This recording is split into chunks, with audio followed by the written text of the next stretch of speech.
నీ అందం పొగిడే అవకాశాన్ని కవులకు సైతం ఇవ్వద్దు. మరి నాకై పుట్టిన నీకైతే అది పూర్తిగా ఇవ్వచ్చు. నీ భారం మోసే అదృష్టాన్నే భూమికి సైతం ఇవ్వద్దు. నేనంటే మెచ్చిన నీకైతే అది వెంటనే ఇవ్వచ్చు.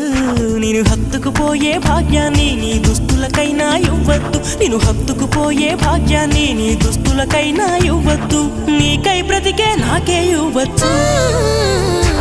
నీ నవ్వుల తెల్లదనాన్ని నాగమల్లి అప్పడిగింది. ఇవ్వద్దు ఇవ్వద్దు ఇవ్వద్దు. నీ పెదవుల ఎర్రదనాన్ని గోరింటాకే అరువడిగింది. ఇవ్వద్దు ఇవ్వద్దు ఇవ్వద్దు. నా వాకిట మొక్కులు నీకే, నా దోసిట మల్లెలు నీకే, నా పాపిట వెలుగులు నీకే, నా మాపటి మెరుపులు నీకే. ప్రాయం ప్రణయం ప్రాణం నీకే. ఇచ్చేస్తా ఇచ్చేస్తా ఇచ్చేస్తా బదులిచ్చేస్తా.